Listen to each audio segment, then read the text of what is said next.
عليكم ورحمة الله وبركاته. الحمد لله الذي بنعمته تتم الصالحات.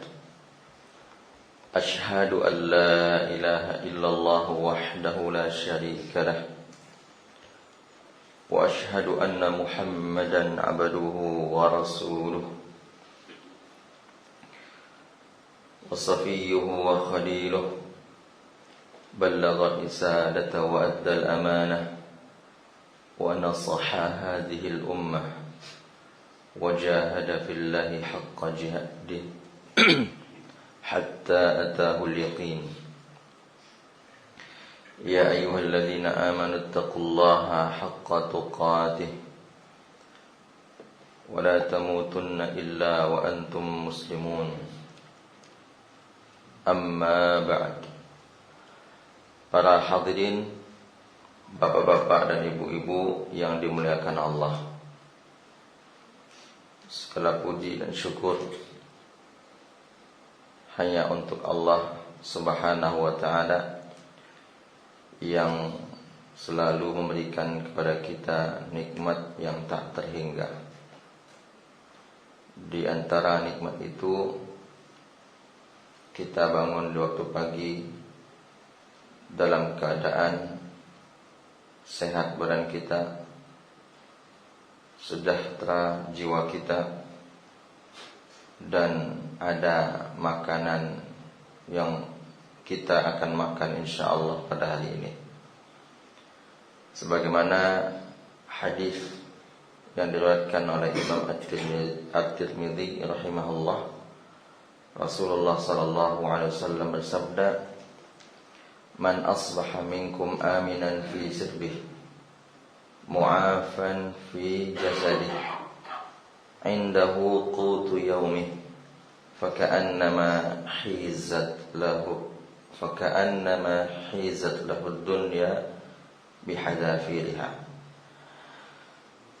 Siapa saja yang mendapati waktu paginya dalam keadaan tenang jiwanya, sehat badannya, dan ada makanan yang akan dia makan di hari itu, seakan-akan dia telah memiliki dunia dan segala isinya.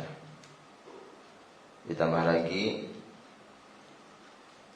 kita alhamdulillah dimudahkan oleh Allah untuk mengikuti sholat berjamaah, mendirikan sholat subuh secara berjamaah, yang mana sholat subuh secara berjamaah disaksikan oleh para malaikat.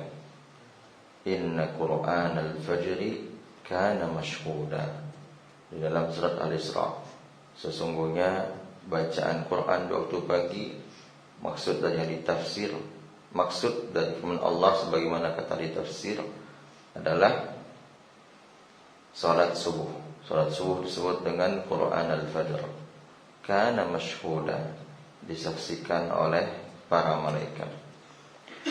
Kemudian salawat dan salam kepada Rasulullah sallallahu alaihi wasallam, Nabi kita semua, teladan dan Rasul yang Allah Ta'ala mengatakan tentangnya, wa innaka la'ala khuluqin 'azim. Sesungguhnya engkau wahai Rasulullah berada di atas akhlak yang mulia. Berada di atas akhlak yang mulia, artinya Rasulullah benar-benar memiliki akhlak yang mulia alaihi salatu wassalam. Para hadirin, bapak-bapak yang dimuliakan Allah Subhanahu wa ta'ala, pada pembahasan pagi ini, sebelum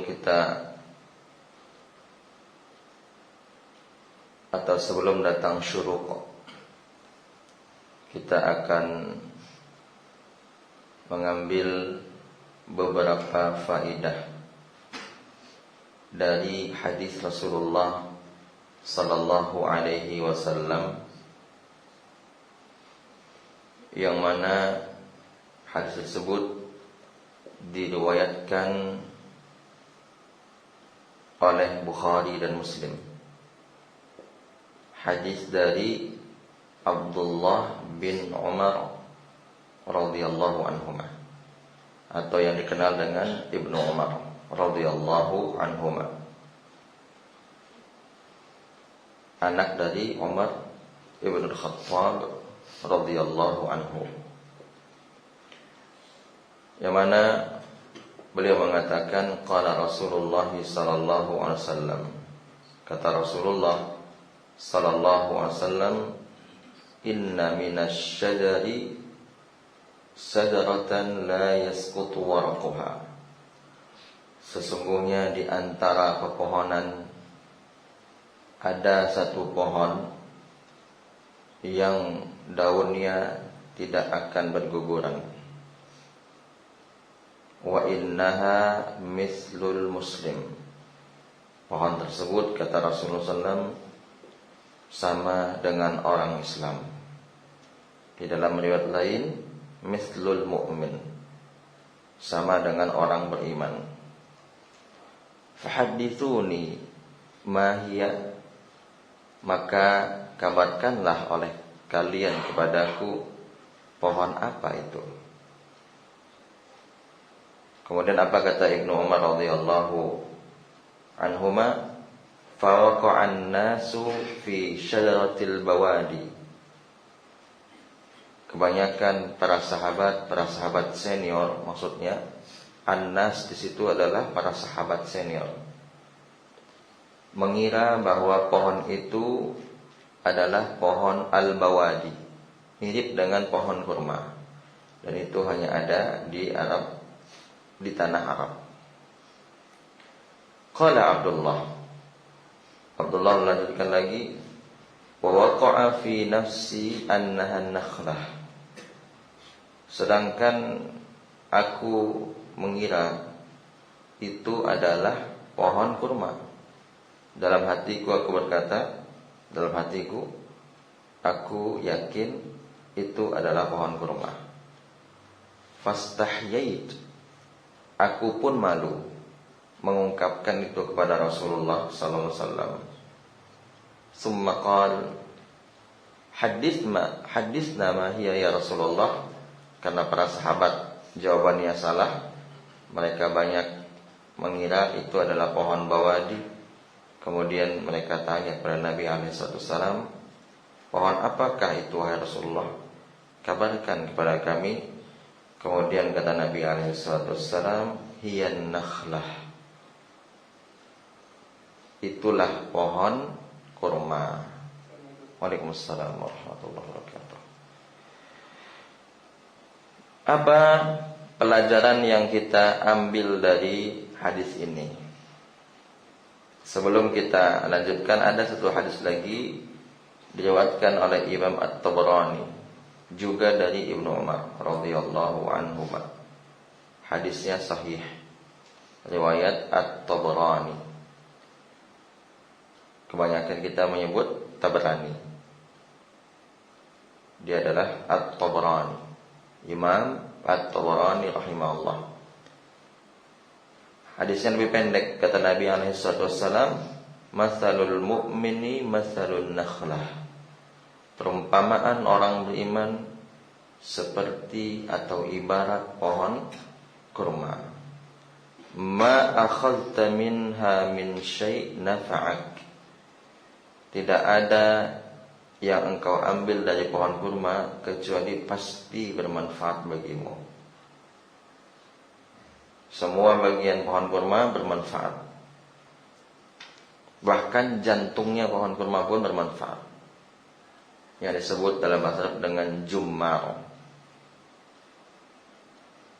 Jadi mungkin selama ini yang kita sering dengar jantung pisang atau jantung pohon pisang, ternyata kurma pun ada jantungnya. Dalam bahasa Arab disebut dengan jummar. Jim, mim, memnya 2, alif dan ra, dibaca ju, bukan ja, jummar. Apa faedah yang kita ambil dari hadis ini, Bapak-bapak dan Ibu-ibu, para hadirin yang dimuliakan Allah? Yang pertama, faedahnya adalah Rasulullah SAW mengumpamakan orang beriman seperti pohon kurma. Kita orang-orang beriman insyaallah ibarat pohon kurma. Ada apa dengan pohon kurma? Mengapa kita atau orang-orang beriman diumpamakan ibarat pohon kurma? Maka para ulama berusaha mencari faidah, mengambil faidah istinbat dari hadis yang disebutkan oleh Rasulullah SAW tersebut. Ternyata ada beberapa kesamaan antara orang beriman dengan pohon kurma,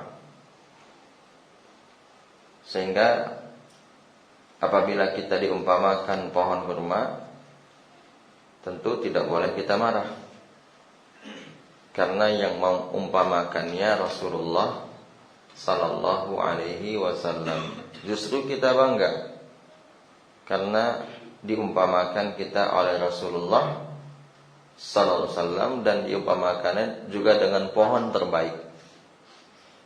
Jadi pohon kurma itu pohon terbaik. Pohon terbaik. Mungkin bagi kita di Minang khususnya, menurut kita pohon yang baik itu atau terbaik kelapa, pohon kelapa. Ternyata setelah kita baca hadis ini, kita sudah ada punya pilihan lagi. Masih ada yang lebih baik daripada pohon kelapa. Masih ada, yaitu pohon kurma. Itulah pohon yang dibahasakan oleh Allah Subhanahu wa taala di dalam surat Ibrahim ayat 24, kasyajaratin thayyibatin asluha sabitun wa far'uha fis sama. Akarnya kokoh di bawah, cabangnya menjulang tinggi ke atas langit, batangnya pun kokoh. Imam Al-Baghawi rahimahullah, bahkan jauh sebelum beliau, Ibnu Abbas, Mujahid, Ikrimah, Ad-Dhahhak, semua para ahli tafsir menyebutkan yang dimaksud dengan kasyajaratin thayyibatin, seperti pohon yang baik, yang mana Allah mengatakan alam tara kaifa daraballahu masalan kalimatan thayyibatin kasyajaratin thayyibah asluha sabitun wa far'uha fis sama. Tidakkah engkau lihat, kata Allah, bagaimana Allah memberikan perumpamaan sebuah kalimat yang baik seperti pohon yang baik. Kalimat yang baik maksudnya adalah la ilaha illallah, keimanan. Diumpamakan seperti pohon yang baik, yaitu syajarah thayyibah. Seperti apa syajarah thayyibah itu? Asluha sabit, akarnya kokoh sabit. Wa far'uha fis sama, sedangkan cabangnya menjulang tinggi ke atas langit. Seperti apa buahnya? Tu'ti ukulaha kullahinin biidni rabbiha. Pohon kurma itu setiap waktu memberikan buah dengan izin dari Rabb-nya. Maka apa kesamaan kita dengan pohon kurma? Mengapa diumpamakan kita dengan pohon kurma? Sebelum kita lihat kesamaan, kita lihat dulu faedah yang kedua. Faedah yang kedua dari hadis itu, para hadirin yang dimuliakan Allah, adab Ibnu Umar radhiyallahu anhuma. Kita diajarkan adab oleh Ibnu Umar radhiyallahu anhuma. Apa itu? Tidak berbicara kecuali apabila diizinkan. Karena ketika itu Ibnu Umar radhiyallahu anhu sahabat yang paling kecil umurnya. Ibnu Umar radhiyallahu anhu merupakan salah satu dari sighar as-sahabah, sahabat junior. Sebagaimana ada kibar as-sahabah seperti Abu Bakar, Umar, Utsman. Ada juga sighar, sahabat junior, di antaranya Ibnu Abbas, di antaranya juga Ibnu Umar. Ibnu Umar radhiyallahu anhuma, beliau tidak mau menjawab pertanyaan Rasulullah sallallahu alaihi wasallam karena beliau malu. Beliau tidak ditanya secara khusus. Nabi bertanya kepada semua jamaah ketika itu. Dan beliau mengajarkan adab bahwa apabila ada orang dewasa yang kecil, tidak mendahului orang dewasa dalam berbicara. Orang dewasa yang dimaksud di situ ditafsirkan oleh para ulama. Pertama, dewasa secara umur. Kedua, dewasa secara ilmu. Maka adabnya para hadirin yang dimuliakan Allah, apabila kita di sebuah forum, di sebuah majelis, dan itu juga disebutkan oleh Asy-Syaikh Shalih Al-Utsaimin hafizahullah di dalam tulisan beliau Al-Adabul Asyarah, 10 adab harian muslim, yang itu telah dihafal di beberapa pesantren di Payakumbuh. Di situ juga dikatakan bahwa apabila kita berada di sebuah majelis, di tengah majelis ada orang-orang yang lebih besar daripada kita, baik dari sisi umur maupun dari sisi keilmuan, maka hendaknya kita tidak bicara kecuali apabila kita telah minta izin atau diizinkan. Telah minta izin atau diizinkan. Termasuk para hadirin yang dimuliakan Allah di grup-grup WhatsApp. Termasuk adab di grup WhatsApp. Apabila di grup WhatsApp ada orang lebih tua daripada kita, ada orang lebih berilmu daripada kita, ditanya kepada kita sebuah permasalahan, apabila itu agama, ada yang lebih berilmu, maka adabnya kita tidak menjawab, kecuali yang lebih berilmu meminta kepada kita. Itu adab yang boleh jadi banyak dilupakan oleh sebagian kaum muslimin. Apabila kita duduk juga di sebuah majelis, walaupun itu majelis bukan majelis ilmu, majelis biasa, ada di situ orang-orang tua, maka kita tidak bicara sampai diizinkan oleh mereka. Berbicara di sini maksudnya menyampaikan pendapat kita, itu maksudnya. Bukan berarti memulai pembicaraan, bukan berarti menyapa atau menegur, tapi maksudnya adalah menyampaikan apa pandangan-pandangan kita. Sebagai mana Ibnu Umar radhiyallahu anhu, beliau tahan jawaban yang beliau ketahui, karena beliau tidak mau para sahabat merasa malu. Ibnu Umar masih kecil, tahu apa yang ditanya Nabi, tahu apa yang ditanya oleh Nabi alaihi salatu wassalam. Para sahabat semuanya menjawab syajarul bawadi, pohon bawadi. Tidak bisa kita terjemahan pohon bawadi itu karena tidak ada di Indonesia. Itu hanya ada di Arab. Tapi para sahabat atau Ibnu Umar, beliau tahu, beliau yakin pohon itu yang Nabi alaihi wasallam adalah pohon kurma.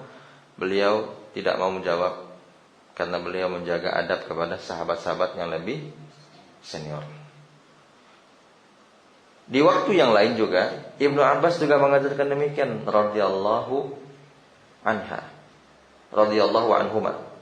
Ketika Ibnu Abbas atau para sahabat juga ditanya tentang tafsir surat An-Nasr. Idza jaa nasrullahi wal fath wa ra'aitan nasa yadkhuluna fi dinillahi afwaja, dan seterusnya. Para sahabat ditanya juga, apa makna dari surat tersebut, surat An-Nasr. Semua sahabat menjawab dengan jawaban yang tidak sesuai dengan apa yang diinginkan Nabi SAW, yang tidak tepat.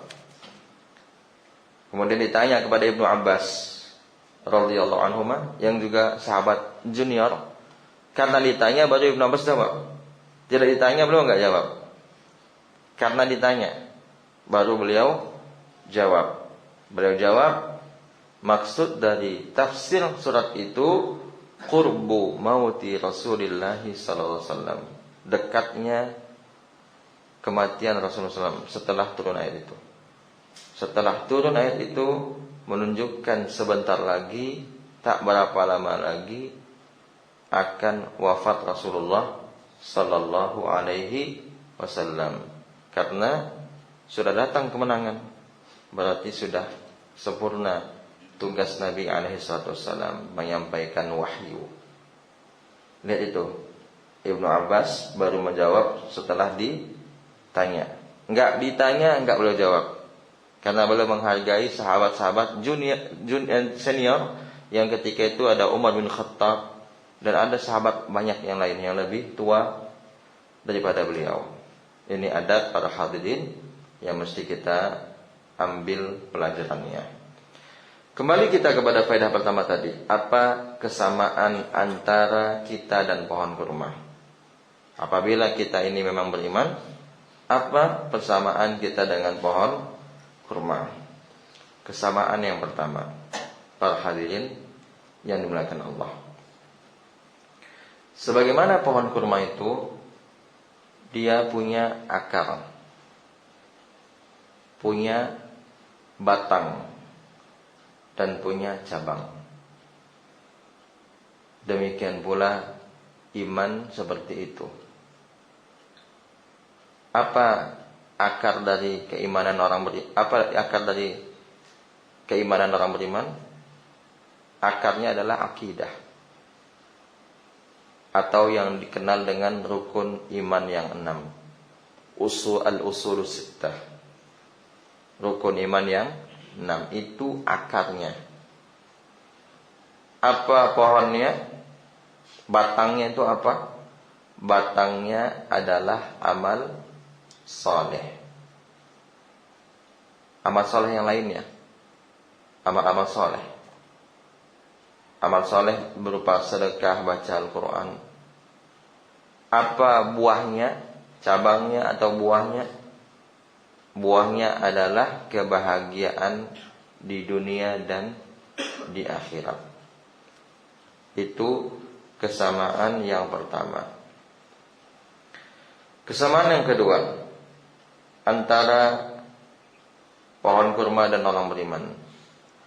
Pohon kurma itu dia tidak hidup kecuali di tempat khusus. Kalaupun ada pohon kurma yang hidup di tempat selainnya, hidupnya tidak sempurna. Buahnya tidak manis seperti di tempat yang khusus. Seperti ada orang menanam pohon kurma di Indonesia, tidak seperti, buahnya tidak seperti pohon kurma di negeri Arab. Karena itu tempatnya khusus. Seperti itu pula lah hati orang atau keimanan orang beriman. Dia iman itu tidak bisa di tempat sembarangan. Iman orang beriman hanya masuk ke tempat yang hatinya bersih. Gak bisa sembarang tempat. Dan Allah yang tahu hati siapa yang paling bersih. Jadi sebagaimana pohon kurma tidak bisa hidup di tempat khusus, di tempat yang tidak khusus, dia punya di sembarang tempat dia tidak bisa hidup. Demikian pula hati orang beriman tidak bisa, atau iman seorang beriman tidak bisa masuk kecuali ke hati yang khusus. Maka beruntunglah kalau kita termasuk orang beriman, berarti hati kita ini telah khusus. Kesamaan yang ketiga, para hadirin yang dimuliakan Allah,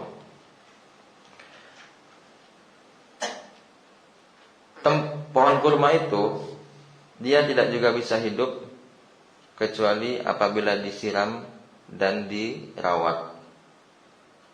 Gak sama dengan batang ubi, dilempar tumbuh dia, gak perlu disiram.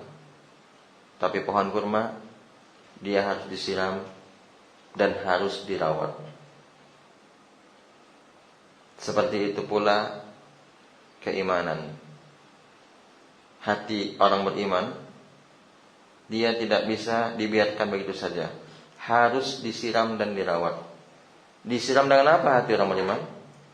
Dengan wahyu dari Allah, agar dia hidup dengan Al-Quran. Maka itu Al-Quran atau wahyu dibahasakan oleh Allah dalam surat Asy-Syura ayat 52 dengan ruh. Wa kadzalika auhayna ilaika ruham min amrina ma kunta tadri mal kitabu walal iman, kata Allah. Demikianlah kami wahyukan kepada engkau wahai Rasulullah ruhan, yaitu ruh. Apa tafsiran ruh? Al-Quran. Jadi Al-Quran itu nama lainnya adalah ruh. Sebagaimana badan kita, jasad kita ini butuh ruh. Agar jasad ini hidup, maka ruh kita juga butuh ruh juga. Hati kita juga butuh ruh. Nama ruh itu adalah Al-Quran atau wahyu.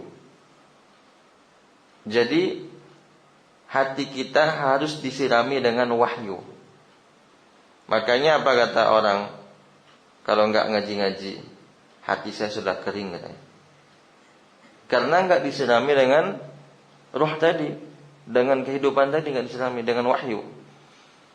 Sebagaimana juga sebagian mengatakan ketika Covid kemarin berbulan-bulan enggak ngaji. Ada yang bertanya kepada beberapa ustaz, "Ustaz, kapan kita ngaji, Ustaz? Hati saya sudah kering katanya. Udah rindu datang kajian." Walaupun setelah dibuka kajian tidak datang juga. Tapi diakui bahwasanya hatinya kering, menunjukkan bahwa hati ini butuh disiram. Makanya alhamdulillah bagi kita yang tiap hari ngaji, enggak, orang kalau tiap hari ngaji insya Allah enggak akan futur, enggak akan dia putus asa, insya Allah, yakinlah. Pagi ngaji enggak akan tumpah, insya Allah. Yang penting ada jedanya, kecuali dipaksa dari subuh sampai malam setiap hari. Maksudnya enggak berhenti kecuali waktu sholat dan makan. Itu mungkin tumpah. Tapi kalau ada jedanya, pagi belajar, nanti siang istirahat, sore istirahat, malam belajar, itu insya Allah bagus. Tapi kalau ada orang enggak datang kajian, walaupun dia dengar kajian di YouTube, itu masih mending tentunya daripada tidak dengar sama sekali, masih mending kan. Dengar kajian online masih bagus daripada tidak sama sekali. Namun berbeda antara orang yang mendengar kajian online dengan yang offline. Secara efek berbeda, pasti itu. Secara efek keimanan berbeda, termasuk secara efek keilmuan pun berbeda, pasti. Makanya banyak orang bertanya kepada para masyayikh, bolehkah kami menisbatkan diri kami sebagai murid Anda wahai syekh, karena kami belajar dari YouTube? Maka kata para masyayikh menjawab, secara umum iya. Siapa yang belajar di YouTube dia murid dari ustadz YouTube. Maksudnya ustadz yang menyampaikan kajian di YouTube. Tapi secara khusus tidak. Secara khusus tidak. Kita mungkin banyak mendengar kajian para ustadz dan ulama di YouTube, yang belum kita duduk langsung dan melaziminya. Bukan hanya duduk langsung saja, tapi melazimi. Makanya disebut dengan mulazamah. Mulazamah itu duduk terus menerus dengan guru tersebut. Itu namanya melazimi. Oleh karena itu juga Nabi menamakan murid-murid Nabi alaihissalam dengan sahabah. Apa arti sahabah? Atau bahasa itu jamak, kalau mufradnya yang tunggalnya sahib, alladzi yashabuka ilman, yang senantiasa mengiringimu dalam ilmumu. Maka Nabi alaihissalam murid-muridnya disebut sahabat. Jangan kita sangka murid-murid Nabi itu disebut sahabat teman kecil Nabi, bukan. Nabi main berteman kecil sama Ali bin Abi Thalib, sama Ibnu Abbas, Ibnu Umar, bukan itu maksudnya. Bukan. Walaupun di antara sahabat memang ada teman Nabi sejak kecil alaihissalam seperti Abu Bakar As-Siddiq radhiyallahu anhu. Namun sahabat di situ maksudnya adalah yang senantiasa melazimi Nabi alaihissalam, belajar kepada Nabi. Juga jangan kita salah sangka, ternyata Nabi punya sahabat perempuan ya. Kita kan terjemahkan ke bahasa kita sahabat itu teman. Kemudian ketika kita baca Ummu Sulaim sahabat Rasulullah SAW, kemudian Sumayyah dan lain-lain, kemudian kita berpikir berarti Nabi juga punya teman perempuan. Boleh juga dong kita punya teman perempuan. Salah paham. Ketika misalnya bapak tidak baik berteman dengan perempuan, betul Pak? Tidak baik. Di Indonesia memang iya. Tapi kalau di Arab Saudi, di negeri Arab, ini bukan Islam Arab ya, Islam sebenarnya itu. Cuma kenapa kita contohkan di Arab? Karena di sana alhamdulillah Islamnya masih banyak yang benar. Di kita masih banyak yang belum benar. Di sana sudah Masya Allah. Karena sumber Islam di sana datangnya. Di Arab Saudi, kalau ada laki-laki mengatakan indi sadiqah, saya punya teman perempuan, itu disangka orang pacar. Karena kebiasaan orang Arab sejak dulu, bukan hanya sejak Nabi datang alaihissalam, sejak zaman sebelum Nabi. Tidak ada orang-orang Arab berteman laki dengan perempuan, laki dengan laki, perempuan dengan perempuan. Jadi mereka sudah ngerti sejak dulu. Dan kebiasaan di Arab, walaupun mereka itu berafiliasi kepada jamaah apapun, tapi karena lingkungan Arab itu, walaupun mereka kepada kelompok A atau kelompok B misalnya, jamaah ini, jamaah itu, tapi karena lingkungannya sudah seperti itu, tetap mereka tidak punya teman. Tidak ada teman perempuan saya, atau yang perempuan mengatakan teman laki-laki saya. Tidak ada. Itu aib bagi orang Arab. Laki-laki berteman dengan perempuan, perempuan berteman dengan laki-laki, itu aib. Tapi kita memang sejak TK diajarin gitu, bahkan sejak sebelum TK. Ya kan? Walaupun mungkin itu wajar kalau sebelum TK, tapi TK kita sekolahnya campur. Betul? Padahal itu dikritik oleh Syekh Bakar Abu Zaid rahimahullah. Jadi Syekh Bakar Abu Zaid rahimahullah, murid senior Syekh Ibnu Utsaimin rahimahullah, dalam kitab beliau Hirasatul Fadilah, beliau menyebutkan harusnya anak-anak itu sejak TK tidak campur. Sejak TK sekolahnya jangan campur. Harusnya gitu. Itu idealnya. TK jangan campur satu kelas. Lahan pun jangan campur, pisah. Walaupun cuma seng dindingnya, tapi pisah. Arena bermainnya pisah. Kan masih TK Ustaz. Walaupun masih TK, sejak kecil diajarkan malu. Supaya yang laki-laki, bukan berarti kita bilang kita paksa tentu enggak, tentu persuasif kita pada anak-anak. Tapi setidaknya kita sudah mengajarkan malu. Laki-laki main sama laki-laki, perempuan main sama perempuan. Walaupun mereka memang senang bermain kan, lingkungan kita, di komplek kita misalnya anak-anak kecil umur 4 tahun, 3 tahun, 5 tahun.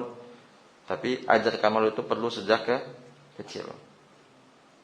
Jadi kata Syekh Bakar Abu Zaid rahimahullah, sejak TK dahulu di Lebanon, kata beliau, dimulai sekolah negeri-negeri Islam yang sekolahnya, pendidikannya itu campur baur, itu telah dimulai di Lebanon. Lebanon kan negeri Islam. Mereka mencampurkan antara anak TK laki-laki dengan anak TK putri dengan TK putra. Berawal dari situ. SD-nya pun campur, SMP-nya campur, SMA-nya campur, kuliahnya campur. Makanya susah bagi seseorang untuk tidak mengakui perempuan itu temannya.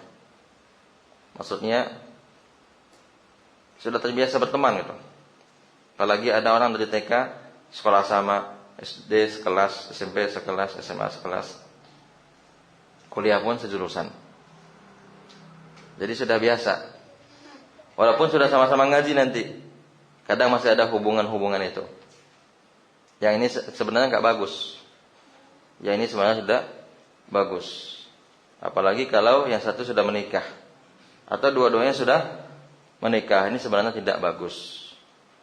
Laki-laki itu hendaknya dia berkomunikasi dengan laki-laki, kecuali dengan perempuan dalam hal yang sangat-sangat dibutuhkan atau darurat.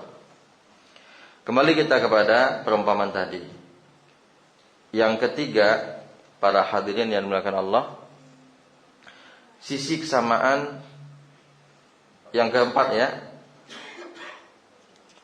Sisi keempat, yang pertama tadi sebagaimana pohon punya akar, iman pun punya akar. Akar, batang, buah atau cabang. Yang kedua, pohon kurma tidak hidup kecuali di tempatnya khusus. Yang ketiga, pohon kurma itu butuh disirami dan dirawat. Demikian pula iman, butuh disiram dan dirawat. Hati orang beriman butuh disiram dan dirawat. Disiram dengan wahyu, dirawat dengan amal soleh terus. Kemudian yang keempat, para hadirin yang dimuliakan Allah, pohon kurma itu sebagaimana kata Allah, asluha sabit, akarnya kokoh, pohonnya kokoh. Begitu pula hati orang beriman juga kokoh. Kalau beriman dia sempurna imannya. Iman itu kan di istilah ahli akidah ada dua. Ada namanya aslul iman. Aslul iman. Nanti saya terjemahkan. Ada namanya al-imanul kamil. Ada namanya apa? Aslul iman. Apa itu aslul iman? Dasar keimanan. Ada yang kedua namanya keimanan yang sempurna. Mana yang bagus? Keimanan yang sempurna. Kalau ada orang yang tidak puasa, apakah orang beriman dia? Orang beriman. Dasar keimanannya enggak keluar, enggak pergi itu. Orang yang enggak puasa, enggak zakat, enggak haji, dasar keimanannya masih ada. Dia masih orang beriman. Tapi enggak bisa disebut orang beriman yang sempurna, enggak bisa disebut. Tapi dasar keimanannya ada.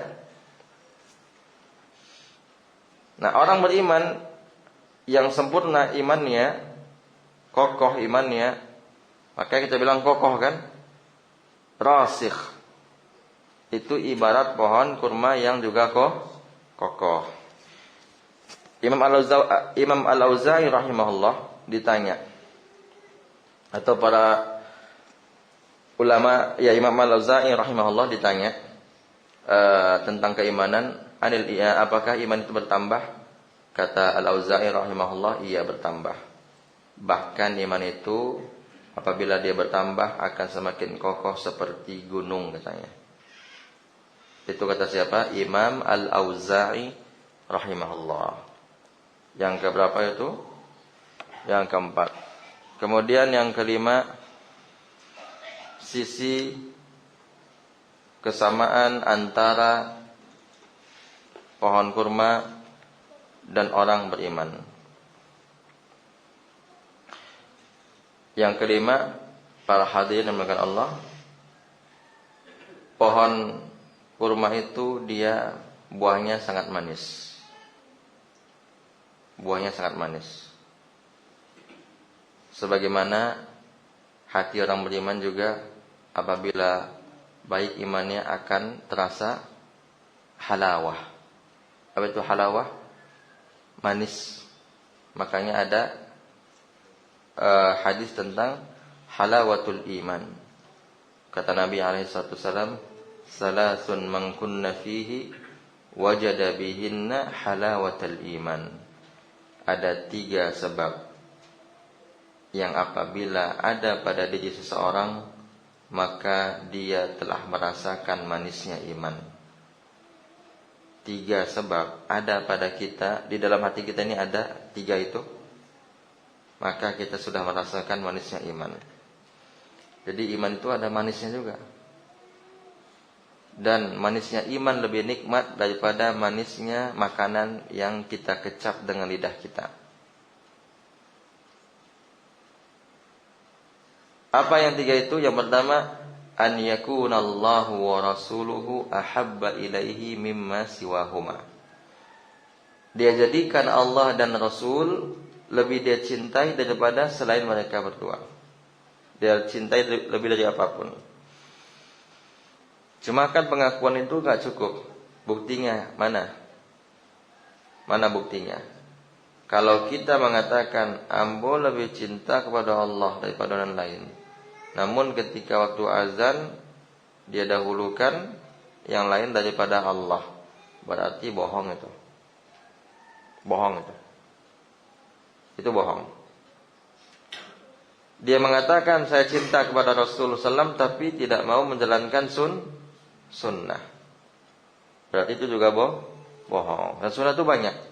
Bukan hanya sunnah zahiriyah yang terlihat oleh manusia, tapi sunnah yang tak terlihat oleh manusia. Tentu hanya dia dan Allah yang tahu. Kemudian yang kedua, para hadirin yang dimuliakan Allah, an yuhibbal mar'a la yuhibbuhu illa lillah. Tanda orang merasakan manusia iman, dia mencintai orang karena Allah. Semua orang ahli dunia itu kalau bertemu orang karena dunia, nama saja ahli dunia. Anak-anak dunia, sebagaimana istilah Ibnu Jauzi rahimahullah, dunia itu punya anak, akhirat juga punya anak. Nah, kita mau jadi anak mana? Anak dunia atau anak akhirat?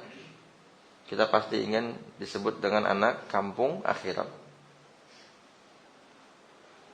Orang-orang dunia yang orientasinya selalu dunia, pertemuan mereka pasti karena dunia. Nama saja ahlu dunia. Pertemuan karena bisnis itu dunia. Pertemuan karena hobi sepeda itu juga dunia. Kalau sama itu. Ini bukan menyalahkan hobi sepeda ya. Pertemuan karena ingin ngopi bareng-bareng itu juga dunia. Dunia itu. Pertemuan karena dia pelanggan kita, menjaga hubungan baik dengan pelanggan, itu juga dunia. Tapi pertemuan ahlul akhirah, orang-orang yang orientasinya selalu akhirat, dia enggak itu yang dia pikirkan. Makanya di dalam hadis Muslim yang cukup panjang, ada seorang lelaki yang dia pergi safar ke sebuah negeri, kemudian malaikat menghadangnya. Malaikat menjelma menjadi seorang lelaki. Apa kata malaikat itu? Mau kemana kamu? Apa kata lelaki ini? Uridu akhan li fi qaryatin. Aku ingin mengunjungi saudaraku fillah karena Allah di sebuah negeri. Kemudian apa kata malaikat yang menjelma jadi laki-laki?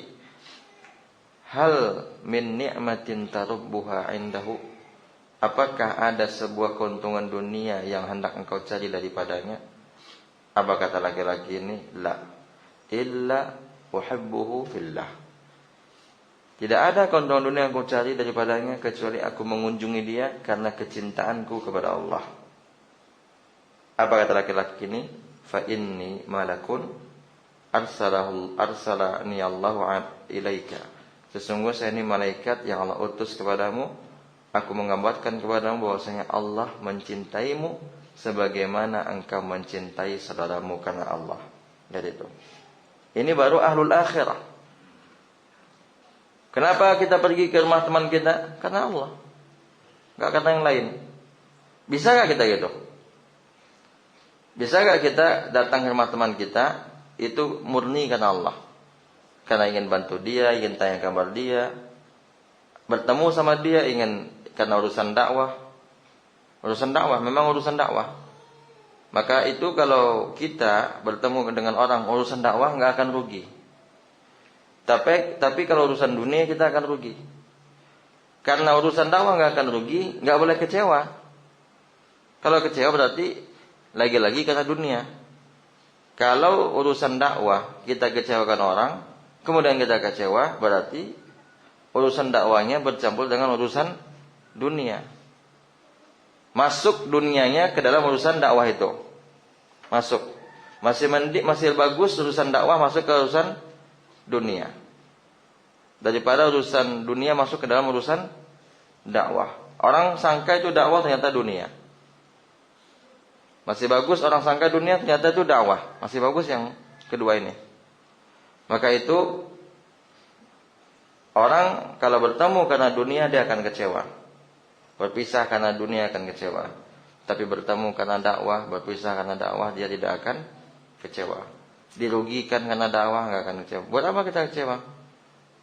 Buat apa kita kecewa? Kenapa kita tidak kecewa dirugikan karena dakwah? Kalau memang itu dakwah, enggak boleh kecewa. Karena kan kita mengajak manusia ke mana?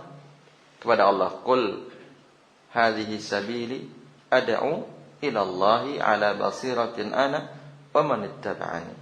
Ala ya ad'u ila Allah. Ud'u sabili ila rabb bika bil hikmati wal mau'izatil hasanati wajadilhum billati ahsan. Kemudian yang ketiga, tanda seseorang merasakan manusia iman,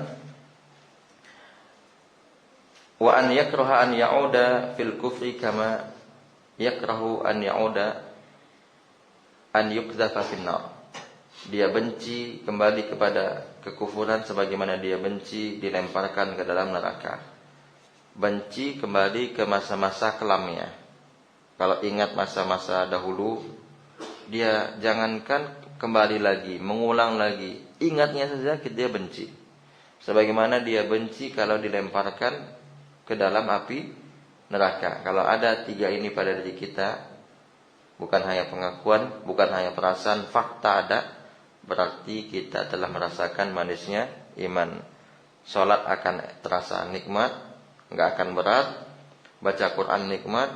Tapi kalau baru setengah halaman baca Quran sudah malas, berarti salah satu dari yang tiga ini hilang. Karena hilang salah satunya, apalagi tiga-tiganya, tentu enggak akan terasa nikmat baca Quran, enggak akan terasa nikmat zikir pagi sore, enggak akan terasa nikmat ibadah sunnah dan ibadah-ibadah lainnya. Kemudian yang terakhir, yang keenam. Ini banyak sebenarnya persamaannya, tapi kita cukupkan 6 saja. Ini kita ambil dari kitab Syekh Abdul Razak Al-Badr hafizahullah. Termasuk kajian duha nanti itu kita ambil juga dari tulisan Syekh Abdul Razak Al-Badr hafizahullah. Walaupun mungkin kedengaran tulisannya kok agak vulgar. Judulnya hampir saja aku terfitnah karenamu. Istri saya saja kaget bacanya. Terfitnah tuh udah katanya. Tanya karena cemburu ya. Saya bilang itu hadis Nabi. Dengar dulu hadisnya nanti, dengar aja nanti.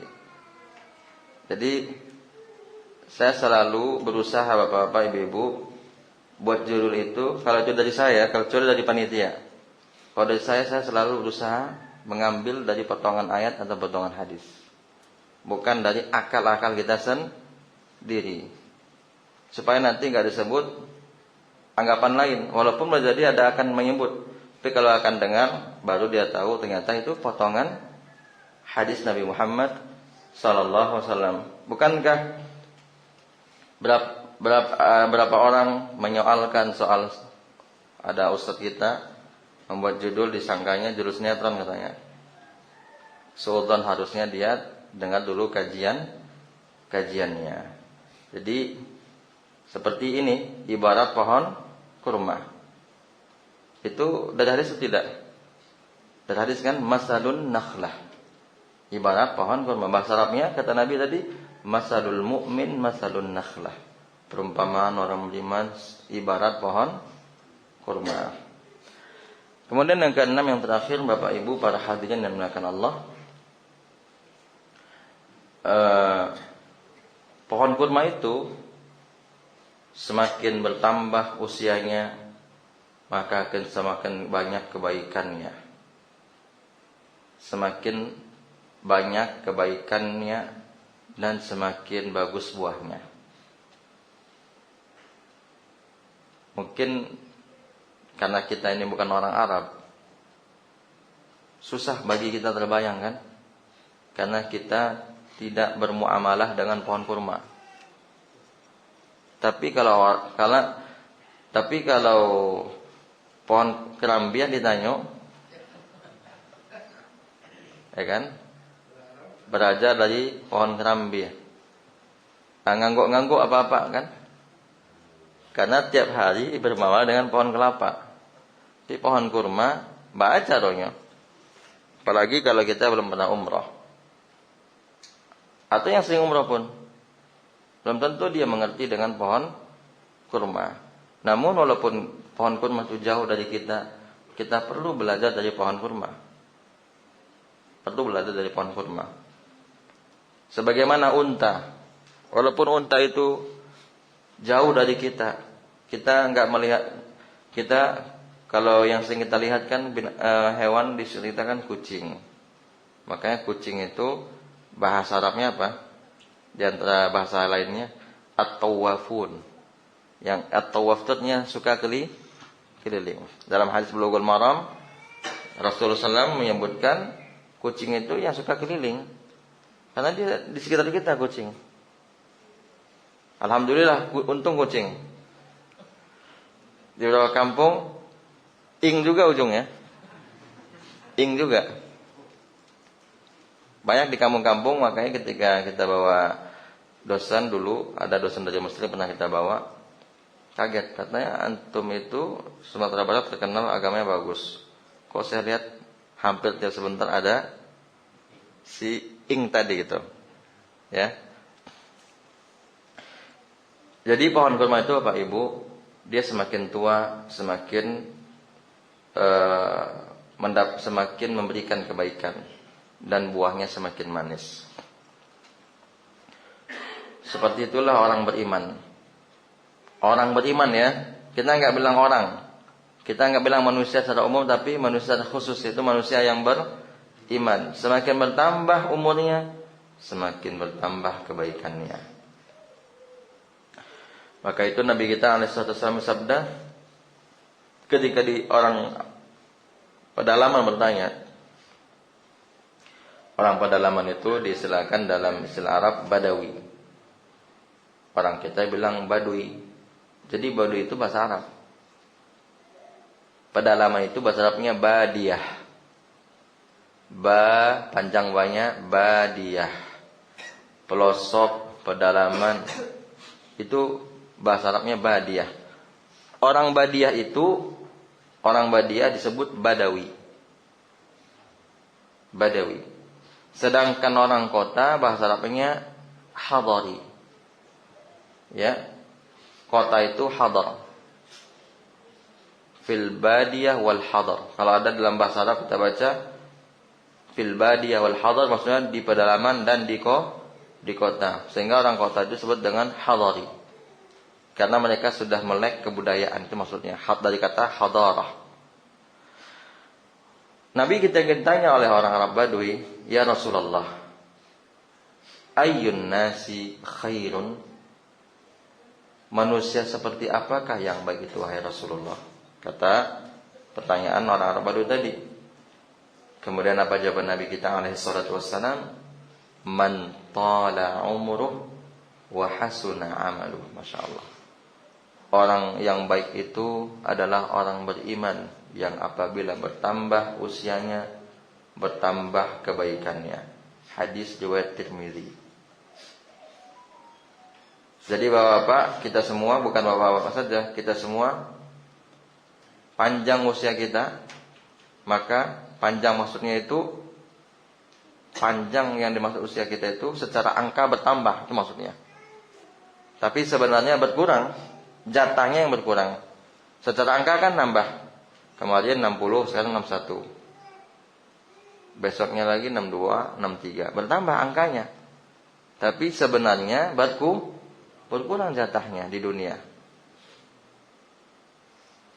Kayak saya sekarang ini 35 tahun umur saya. Belum tentu saya akan hidup seumur saya sekarang ini lagi. 35 tambah 35, 70. Belum tentu. Setengahnya saja belum tentu. Setengah dari 35. Seperempat dari 35 juga belum tentu. Makanya kita ini sekarang sedang mengisi sisa-sisa umur, sisa-sisa hidup kita. Namun jangan kita mikirkan itunya, mikirkan apa yang kita lakukan itu dia. Maka Nabi mengatakan man tala umruhu wa hasuna amaluh. Nabi enggak mengatakan wa kasura amaluh, enggak. Lihat itu. Kita renungkan. Nabi enggak mengatakan orang yang paling baik amalan, enggak. Nabi katakan yang paling manusia yang orang beriman yang paling baik usianya tambah panjang, amalnya semakin baik gitu. Bukan semakin banyak ternyata. Berarti amalan baik itu penting enggak kira-kira? Bapak perlu punya amal banyak, Pak? Perlu banyak. Tapi di atas itu banyak dan baik itu lebih penting. Selain banyak tapi juga baik. Jangan kita mengatakan amalan baik berarti amalan banyak tidak perlu. Jangan salah sangka. Maksudnya gini, amalan baik saja perlu kita perjuangkan. Apalagi yang banyak. Disebut di sini yang paling tingginya. Mana yang paling tinggi dalam Islam? Amalan banyak atau amalan baik? Amalan baik. Yang baik akan banyak insyaallah. Walaupun dia sedikit kelihatan tapi dia akan banyak. Tapi yang banyak belum tentu baik kalau dia memang tidak baik. Belum tentu menjadi banyak. Oleh karena itu inilah 6 kesamaan antara kita dengan antara kita orang beriman dengan pohon kurma. Mudah-mudahan kita semua bisa belajar dari pohon kurma. Dan sebagai kesimpulan bahwa tadi kita sebut pohon kurma itu dia butuh tempat khusus. Maka iman itu tempatnya hati orang yang beriman. Iman itu tempatnya hati orang beriman. Tempat iman hati orang beriman. Kemudian air untuk menyirami pohon kurma itu butuh air untuk menyirami pohon agar dia tumbuh seperti itu atau dia hidup. Seperti itu pula air bagi hati kita wahyu atau Al-Quran dan hadis. Kemudian akar dari keimanan kita adalah rukun iman yang 6. Rukun iman yang 6. Maka itu akidah itu pelajaran semua itu. Jadi kalau ada orang tanya apa objek pembahasan akidah, rukun iman yang 6. Semua pembahasan akidah tidak akan lepas dari rukun iman yang 6, pasti itu. Setiap ilmu itu ada objek pembahasan. Sebagaimana dalam pelajaran umum biologi misalnya, ada objek pembahasannya yaitu makhluk hidup. Begitu pula dalam ilmu agama ada objek pembahasannya. Orang yang belajar nahwu juga pasti dia mengerti yang dibahas di nahwu cuma satu. Inti pembahasan nahwu cuma satu, yaitu al-kalam. Enggak lebih dari itu. Cuma al-kalam yang dibahas. Tapi al-kalam itu turunannya banyak. Di dalam akidah juga demikian. Yang dibahas hanya 1 atau 6. 1 itu apa? Rukun iman. Rukun iman itu berapa? 6, cuma itu yang dibahas, nggak akan lebih. Kemudian para hadirin, cabang keimanan adalah amal soleh. Oleh karena itu, orang yang tak beramal soleh berarti imannya tak bercabang. Buah dari keimanan adalah kebahagiaan di dunia dan di akhirat. Maka itu Bapak Ibu, kalau kita merasa hidup sempit, sedih, nggak bahagia, kembalikan ke iman, bukan kembalikan ke ekonomi. Walaupun memang ekonomi, kembalikan ke iman. Kalau masalah ekonomi, banyak orang yang ekonominya lebih susah daripada kita. Kok bisa bahagia? Betul kan? Kalau bilang hidupnya susah secara dunia, banyak orang yang hidupnya secara dunia lebih susah dari kita. Banyak. Ada orang dia sebulan gajinya cuma 400.000. Ngontrak dia. Ada di Payakumbuh. Ada 400.000 gajinya. Tapi bahagia aja dia. Bisa kok. Jadi walau bukan berarti kita nggak butuh. Kita butuh tentu sebagai manusia. Namun kuncinya tadi apa? Iman tadi. Supaya kita enggak salah sangka. Inilah para hadirin maka Allah, mudah-mudahan bermanfaat. Sudah lewat 3 menit dari pukul 6.30. Mudah-mudahan apa yang kita pelajari tadi bisa kita ambil faedahnya dan iman kita bertambah. Kemudian istiqamah. Mari kita jaga keistiqomahan iman dengan baik berdoa kepada Allah. Di antara doa yang paling bagus, Allahumma ati nufusana taqwaha wa zakkiha anta khairu man zakkaha anta waliyuha wa maulaha. Itu doa yang sangat bagus dibaca. Semua doa dari Nabi bagus-bagus. Di antaranya itu doa dari Nabi kita Muhammad sallallahu alaihi wasallam. Ini saja, terima kasih kepada para hadirin, khususnya jamaah Musalla Mukhlisin. Mudah-mudahan musalla ini selalu dimakmurkan oleh warga sekitar dan juga dijaga oleh Allah Ta'ala, serta selalu bermanfaat bagi Islam dan kaum muslimin. Kemudian terima kasih kepada tim media dan tentunya kepada para panitia. Mohon maaf apabila ada yang kurang. Subhanaka Allahumma bihamdika asyhadu an la ilaha illa ant astaghfiruka wa atubu ilaik. Wassalamu alaikum warahmatullahi wabarakatuh.